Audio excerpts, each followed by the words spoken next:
Assalamualaikum teman-teman, bertemu lagi dengan saya Jazilatun Nasiha dengan NIM 860505758. Prodi PGSD, mata kuliah praktikum IPA di SD dengan tutor Bapak Dr. Imade Ariwinangun MPD. Di praktikum tentang uji karbohidrat dan uji lemak.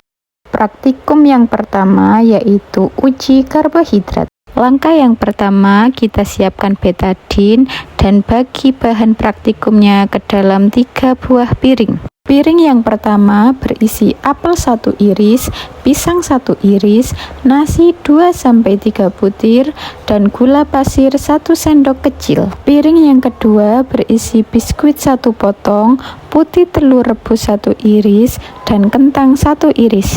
Piring yang ketiga berisi tepung terigu 1 sendok kecil, tahu putih 1 iris, dan margarin seujung sendok. Setiap bahan makanan akan kita tetesi dengan betadin sebanyak 2-3 tetes saja.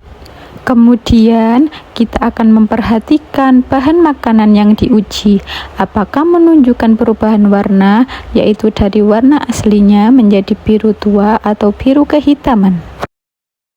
Ini dia hasilnya. Pada nasi menunjukkan perubahan warna menjadi ungu pekat, apel berubah warna menjadi coklat, pisang berubah menjadi hitam, dan gula pasir berubah menjadi coklat. Kemudian tahu berubah menjadi coklat, tepung terigu berubah menjadi biru kehitaman, dan margarin tidak berubah warnanya. Kemudian biskuit berubah menjadi hitam, putih telur rebus tidak berubah warnanya, dan kentang berubah menjadi kehitaman. Berdasarkan hasil percobaan uji karbohidrat, bahan makanan yang mengandung karbohidrat yaitu pisang, nasi, tepung terigu, dan kentang. Sedangkan apel, telur, tahu putih, margarin, dan gula pasir tidak menunjukkan adanya kandungan karbohidrat.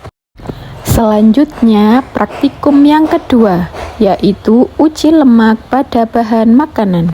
Alat dan bahan yang kita butuhkan dalam praktikum ini, yang pertama 2 buah piring, sendok 2 buah, kertas coklat sampul buku ukuran 10x10 cm 12 lembar, lampu senter 1 buah, lilin 1 buah, kemiri 2 buah, margarin yang sudah dicairkan, wortel 1 buah, seledri 1 tangkai, biji jagung kering, singkong kering, kacang tanah yang dikupas kering 3-5 buah, pepaya 1 potong kecil, santan 1-3 sendok teh, minyak goreng 5 ml, susu 1-3 sendok teh, dan air 5 ml. Kemudian kita ambil sendok, ambil air, dan teteskan di salah satu kertas coklat yang sudah kita beri nama dengan air. Yang kedua, kita ambil sendok yang lain, kita ambil minyak dan teteskan pada kertas coklat yang sudah diberi nama minyak. Setelah membiarkannya selama 10 menit, kita akan memeriksa keduanya dengan menghadap cahaya. Ternyata kertas yang ditetesi minyak, dia akan meninggalkan bekas minyak. Sedangkan kertas yang ditetesi air tidak akan meninggalkan noda bekas sama sekali. Kedua kertas inilah yang akan dijadikan sebagai pembanding dalam pengujian bahan makanan, mana yang mengandung lemak atau tidak.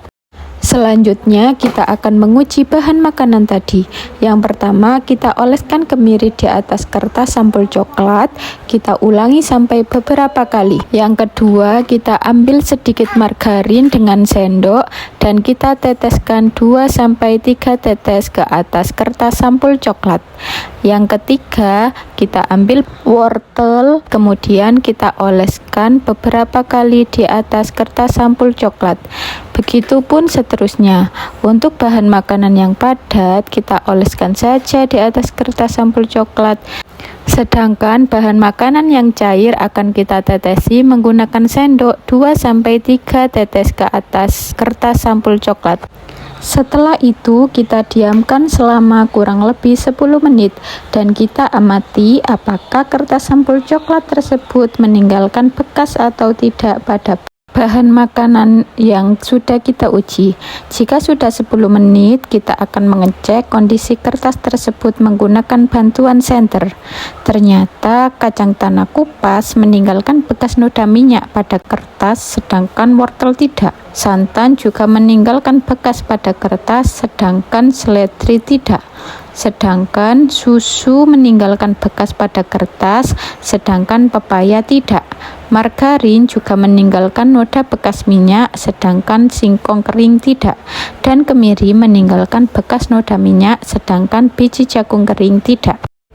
Berdasarkan hasil percobaan, dapat disimpulkan bahwa bahan makanan yang diusapkan pada kertas sampul coklat setelah disenter meninggalkan bekas transparan menunjukkan bahwa bahan makanan tersebut mengandung lemak, yaitu kemiri, margarin, kacang tanah, santan, minyak goreng, dan susu. Sekian, terima kasih. Sampai jumpa di tugas berikutnya.